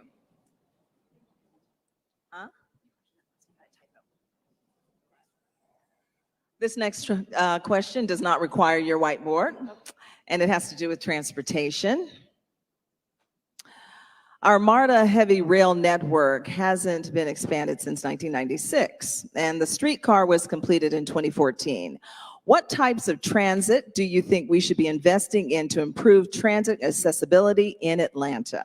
Mr. Brown. Thank you. For starters, I'm a huge proponent for Beltline Rail. I think it's incredibly important.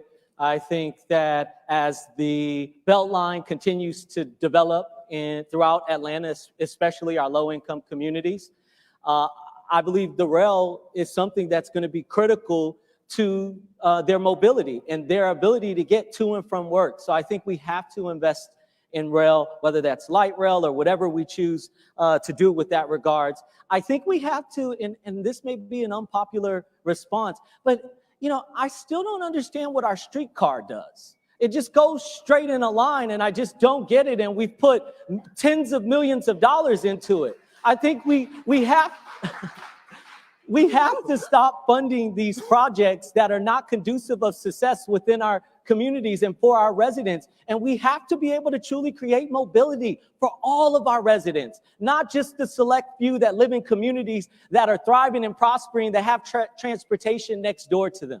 So thank you so much.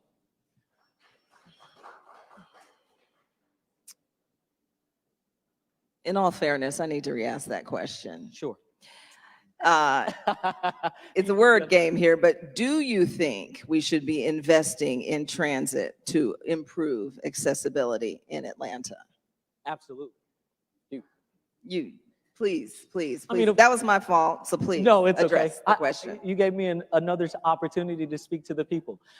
We should absolutely be investing in transit in this city. I mean, but the key is that we have to be focused a lot more on walkable communities, creating opportunities for less cars on the streets and creating other avenues of mobility. We should be expanding our rideshare program with our bicycles in the city. Why don't we have e-bikes in the city or mopeds in the city? Why aren't we supporting these type of programs that are going to create access for residents that don't live in communities where they can afford to take Uber, or they live next to a bus station, or they're having to travel late at night to be able to get to and from work because they can't afford an automobile. We have to create a city that's inclusive of all our residents, providing them every opportunity to be able to move through the city of Atlanta. Thank you. Mr. Dickens and the rest of our candidates, please take an extra 30 seconds to answer this question. Do you think we should be investing in transit to improve accessibility in Atlanta? Absolutely, yes. We should be investing, and we will continue to invest. I think we must have rail on the Beltline, but it has to be in a dedicated lane. We don't want it to be like the streetcar where you're behind it and it's slower than you are going and stuck in traffic, right? You have to do light rail and have it in its own dedicated lane.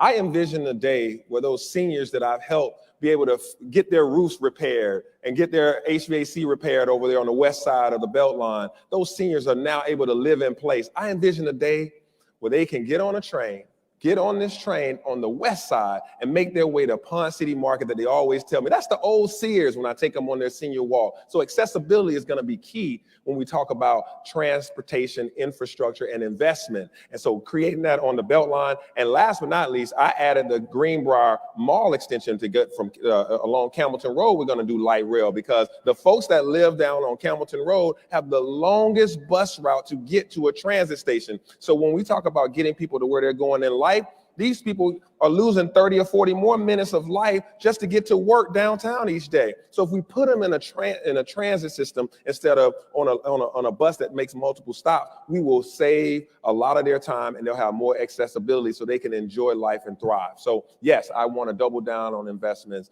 in our transportation infrastructure. Thank you. Ms. Gay, and please use an extra 30 seconds. Yes. I could answer that one, absolutely yes. We need a huge investment in transit, but in a thoughtful way. I would not start with what it looks like. I would start with where do we need people to be able to go? I think we all know that our MARTA system has this big spine, going here and there, but it doesn't have any little feeders and capillaries. What is the best way to connect our neighborhoods to that MARTA spine in a way that causes people to actually take it and not have to spend an hour changing buses 3 times. So we need a really thoughtful, up-to-date transit plan for the city that we do in partnership with MARTA because they know how to plan things, they know how to execute, and not so much focus on whatever the coolest technology is, but focus on where we actually need to get people to and from, making sure that people can get from where they live to where they need to work and where they want to play, and maximize our dollars so as to make more places more accessible as the fastest way possible. And if that's some technology that doesn't exist today, I'm all for that too. But rather than focusing more on, I'd focus more on how and where, and then we figure out what. Thank you. Ms. Moore, please take your time. We got 30 extra seconds. Thank you. And so, our transit system is based on 2 things. One, for the people who have to use it. They don't have a car. And that's the only way they get to and from the grocery store, the doctor, or whatever they have to do. And then there's people who choose to use it. And those people who choose to use it are those like many of you here today, they drive the cars. And so we have a very car-centric city. So the question is, yes, we need that accessibility so that we need to invest in it, but we need to make smart investments because we got to get the people who don't choose to use MARTA and choose to drive their cars to use it. And that means that we've got to reach people and we've got to make it so that people can get from one point to another in a reasonable time frame. Otherwise, you're going to choose the car. And we're going to need to make smart investments so that we have it so that they can get into the communities and into the neighborhoods, maybe with smaller buses that can connect with the larger system so that I could walk out of my house and within less than half a mile be able to get on a bus and get connected with the larger system. And that will get me and other people out of their cars and make it more convenient to use MARTA. Thank you. Mr. Reed, what are your thoughts? My sense is that first and foremost, we should have light rail for the Atlanta Beltline in the dedicated lane. Secondly, we should run MARTA rail, light rail to Emory University and the CDC. So the corridor between Atlanta that runs up to CDC and Emory, which annexed into the city of Atlanta, is the largest concentration of jobs that doesn't have access to transit. And so if you ran light rail up to Emory University and the CDC, the stops between the Lindbergh station and the CDC could actually fund the construction of the Atlanta Beltline and your other projects. So you take the stops and do real estate transactions that run through the Clifton corridor, and that would allow you to help fund the Atlanta Beltline. I also think that there needs to be a very small line that links the Atlanta streetcar, which folks have made jokes about, to the Atlanta Beltline, because we've got 50 million people who visit our city who ought to be able to walk out of their hotel room and end up on the Atlanta Beltline, which was the goal when we started it. So my sense is that we should finish that goal so that people can get there. And I would point out that since we built the streetcar, we've had $1.5 billion in new construction since it was finished.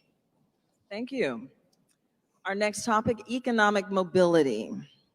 We have top-tier research institutions and Fortune 100 companies relocating to Atlanta with high-paying jobs. Yet we still have some of the lowest economic mobility in the nation. Candidates, how do we bridge this gap for our youth to participate in and capitalize on the city's growth? Mr. Brown. Thank you. So, as an individual that's grown up in poverty, that did not have access to economic mobility in my own life, you understand from your own experience of what it's like.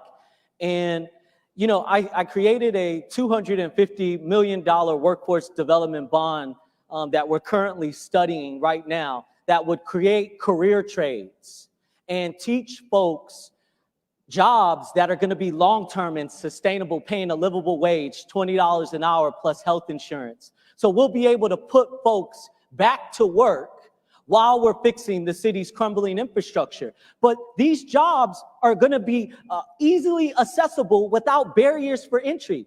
These big corporations coming into Atlanta, everyday working class people don't have degrees. They don't have the ability to fill these jobs. We need to create opportunities for residents that are looking to thrive in this city and create a baseline for them to be able to matriculate through the city of Atlanta. Thank you. Mr. Dickens. I'll stand for this one.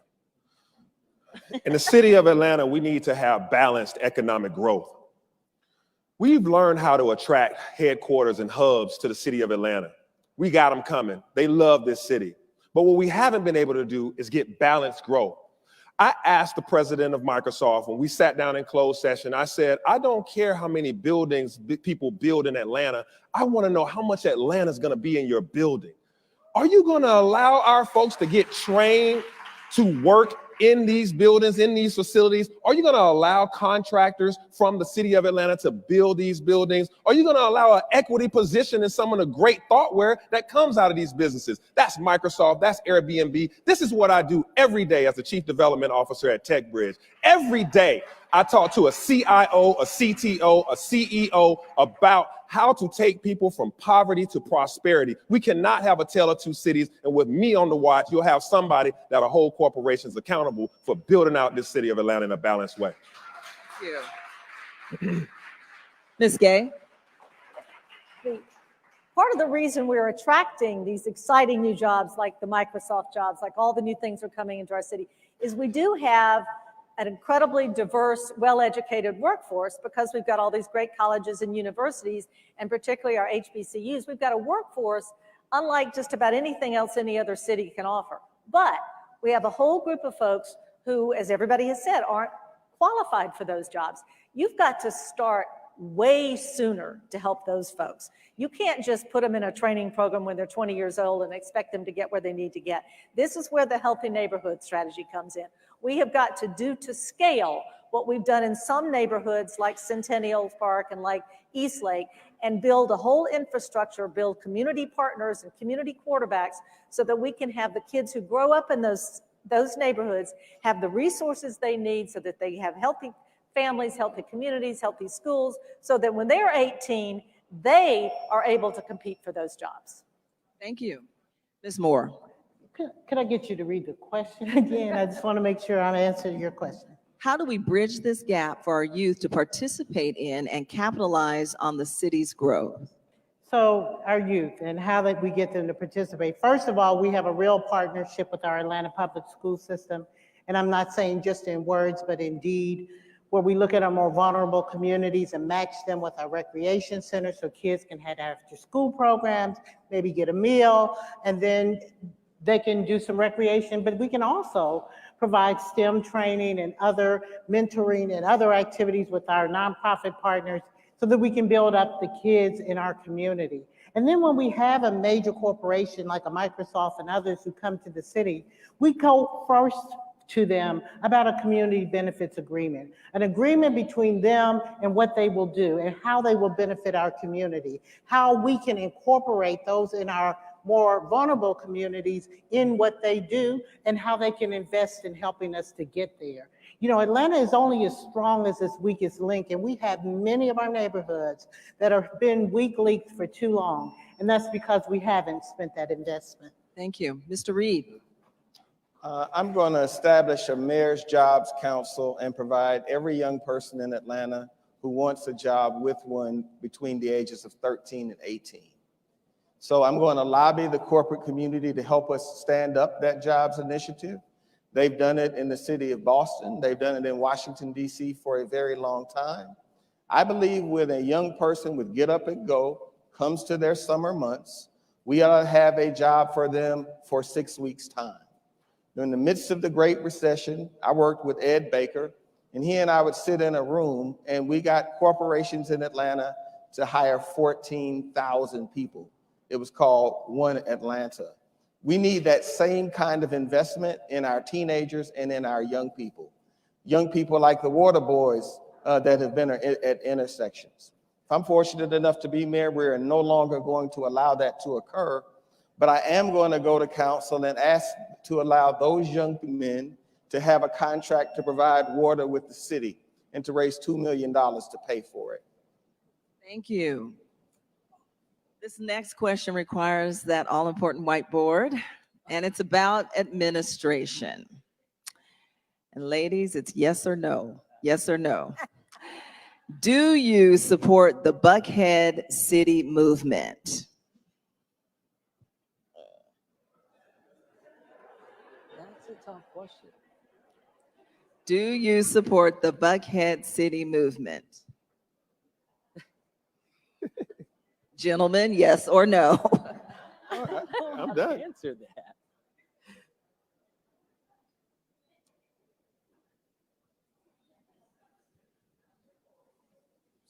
Mr. Brown, show us your answer and tell us why. I'm so sorry. I had to answer it yes or no, and I'll tell you why. I believe that Buckhead should have every right to have a voice and to be able to speak to their issues in the city of Atlanta. I am not one to say that that should not happen, but I believe that they should not be seceding from Atlanta. I believe that we should be working with Buckhead. We should be bridging the gap of communication. We should be more inclusive with Buckhead and the neighborhood association. And the Buckhead movement has a voice in this city, and they want to be heard. So for me, I do support it, but I believe that I do not support Buckhead seceding from the city of Atlanta. Thank you. Mr. Dickens. No, I do not support or believe that Buckhead should secede from the city. As mayor of Atlanta, I'd be the mayor of the whole city of Atlanta. What we're hearing from Buckhead is that Buckhead wants to feel safe and they want to feel heard. That's not dissimilar from everyone else in the city. As a citywide elected official that I've been for 8 years, everywhere across the city of Atlanta, they want to feel safe and they want to feel heard. Being safe is going to be by following the Safe Streets Atlanta plan and for all of us working together in this criminal justice system. But then to feel heard means being available to listen, being a hands-on mayor, someone who's available, who's attentive, who will visit Buckhead, just like I visit Cascade, Grant Park, and everywhere else every single day. That just wears me out every day, but I keep doing it. And that's because they want to feel heard. And right now, they don't feel it. And so that's why we have to make sure they feel it and make sure they understand that they are included in the city of Atlanta. And we can get through this together. This is just a crime spike, and it's not the new normal. Thank you. Ms. Gay, yes or no? No. But they deserve to have their concerns heard. They have valid concerns. They ought to be heard. They ought to be taken seriously. What I would do is show up. I would listen. I would respond to their concerns. They have a right to have those things heard and addressed. And so I take their concerns very seriously. I don't think that is the solution. In fact, it might actually make things worse because they would lose the ability to police outside of the boundaries of Buckhead City, and a lot of the things that they would need to be addressed would be happening elsewhere in the city of Atlanta. But I agree also that what you hear from people in Buckhead, I also hear elsewhere in the city. It's a lot of the same frustrations about the spike in violent crime, about the deterioration of the city services, the lack of responsiveness of their city government, and everybody deserves better government than they're getting. Thank you. Ms. Moore, yes or no? My answer is no, but I do support anyone's right to redress their government. You know, I've heard it said that Buckhead wants to divorce from the city of Atlanta, and you know, with divorce comes alimony. So it's going to be a very, very expensive endeavor, and as they say, it's cheaper to keep her. And let me tell you why I don't support it, because what they're crying out for is the same thing that people are crying out for all over this city, and that's some leadership. Some leadership that's going to unify our city, bring us together, address the issues of crime, insufficient city services that we're paying for and that we're not getting, doing it transparently, ethically, and with accountability. That's what they're asking for, and that's what I'm going to give them as mayor. Thank you. Mr. Reed, yes or no? No. I started off talking about Mayor Ivan Allen for a reason. Atlanta is at its best when we are a unified city, but we do have an obligation to hear people when they have legitimate and real concerns. When I was fortunate enough to lead Atlanta, out of the 8 years I was mayor, there were less than 100 murders 7 times. It only went beyond that 1 time. We hired 900 police officers, and when I walked out of the door, Buckhead and the city was the safest that it had been in 40 years. I believe that we can prove to people in Buckhead that this was a moment in time and not a permanent change. We also need to have rapid response teams deployed to both Lenox, Phipps, and Greenbrier to assure that people are safe when they're going through their shopping experiences. And we have to have a goal within a year to remove the metal detectors off of Lenox and Phipps to show our solidarity. Thank you. We are slowly winding down. We have covered a lot of territory tonight, right? Do you feel, raise your hand if you feel like you've learned a lot about your candidates for mayor. You feel informed and enlightened?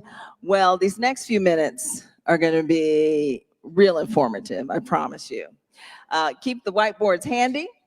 And in these last few minutes, we're going to run through 5 rapid fire yes or no questions. So they will write their answers and we'll go down the line and see what each of you think. You will not have a chance to elaborate, so please stick to yes or no. Maybe is not allowed. Maybe is not allowed. We begin with public safety. Some nightclubs have become nuisance properties and crime hotspots. Many have obtained liquor licenses under the false pretense of operating a restaurant. Will you take action to close this loophole?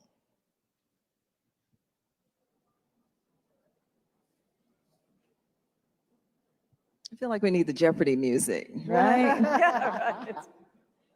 Everybody ready? Mr. Brown, yes or no? Of course. Mr. Dickens? Ms. Gay? Yes. Ms. Moore? Mr. Reed? Yes. Affordable housing. I'll give them time to erase their little chalkboards there. Affordable housing. We cannot make a dent in the housing affordability crisis without substantially more city investment. Is increasing the city's budget to the order of tens of millions annually to fund affordable housing initiatives a commitment you are willing to make if you become mayor? Ask that again. You kind of echoed. Sorry. We cannot make a dent in the housing affordability crisis without substantially more city investment. Is increasing the city's budget to the order of tens of millions annually to fund affordable housing initiatives a commitment you are willing to make if you become mayor?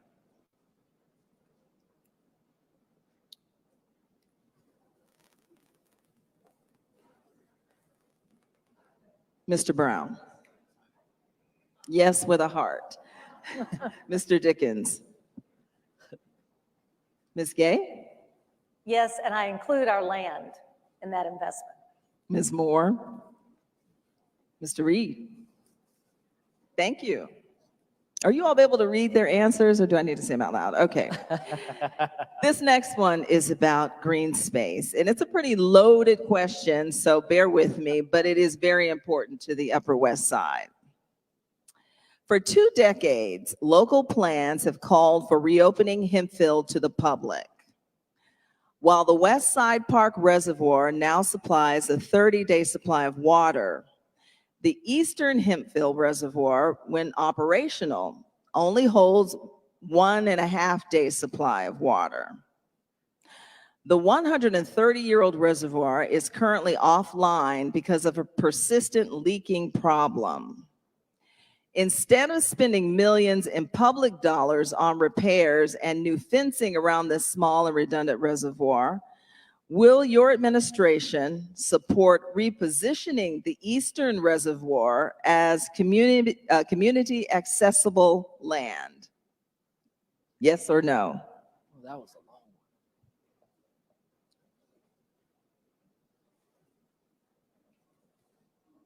one. Mr. Brown, yes. Mr. Dickens, yes. Ms. Gay, yes. Ms. Moore, yes. Mr. Reed, no. Transportation.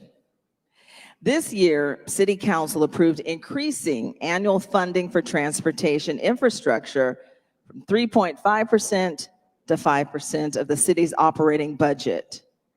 Do you support more than 5% of the annual budget going towards transportation?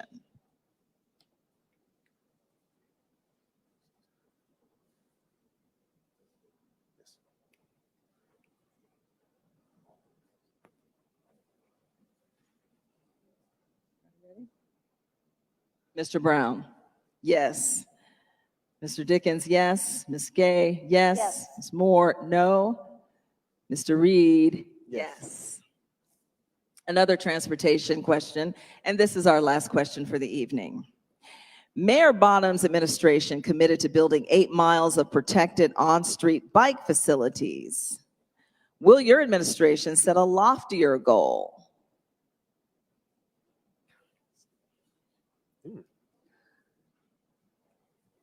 What was the number? Yeah, I'm trying to hit a number. What's the number again? Mayor Bottom's administration committed to building 8 miles of protected on-street bike facilities. Will your administration set a loftier goal? She said 80 or 8? 8. Is it 8?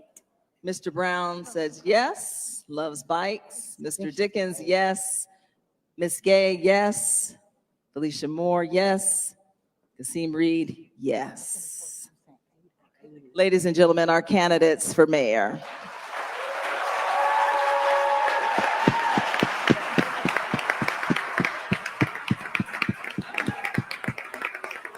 If you will, quickly, 20 seconds or less, say goodbye to your audience.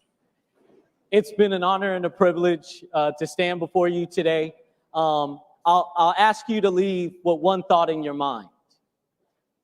If we are going to move Atlanta forward, we've got to be inclusive of all its residents. And I've heard a lot of people on this stage speak about a lot of things that they will do. The question you have to ask yourself right now is, why hasn't it been done yet? Why hasn't this work been done in this great city that we love so much? And why today are we still fighting? And why are we still begging and pleading to stop leaving behind our most vulnerable residents in this city? Thank you. Mr. Dickens. Thank you all for being here. Your citizenship and love of this city is on display, just like the love of this city has been on display in my life for the last 8 years as a city council member. I love this city so much that I want to continue to serve it more as mayor. And I ask that you join us in this campaign at andre4atlanta.com. And you can look at my plan at safestreetsatlanta.com. I'm glad that you all are here. Continue to do this fantastic work that you're doing here in the Upper West Side CID. You guys are neighbors. I love each and every last one of you, and have a great night. Ms. Gay. This gathering tonight proves what I've all long understood, which is the best resource our city has is engaged community and civic leaders and partners. The fact that you're willing to come out tonight, sit through all of this, not make too much fun of us, is an example of what it takes to make our city work. City government can't do it alone. We need partnerships with the business community, the civic leadership, neighborhood leadership, our schools, our philanthropies. All those pieces need to be working together in order to make our city as good as the citizens who live here. I have the skills to bring those kinds of partners together. I've done it for decades. I hope you will go to SharonGayForMayor.com and take a closer look. And thank you again for participating. Ms. Moore. I want to be our next mayor of the city of Atlanta, making every neighborhood safe, regardless of income bracket or zip code. I want to do it transparently, ethically, and with accountability. And I also want to make sure that we get the city services that we pay for. You know, some people like to say, bye, Felicia, but I can't be bought. And so what I am asking of you is to say, hi, Felicia, and join the More for Mayor team. FeliciaMoreForMayor.com. Join us and let's win this. Mr. Reed. I love Atlanta. And as I look out at all of you, you just remind me why I love this city so much.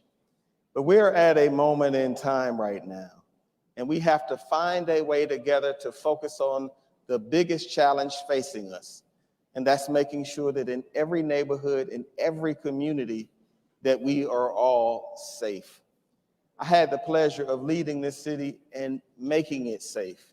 And I believe that if we come together, we can restore our sense of community in the city of Atlanta and keep it as a place that we all love and treasure.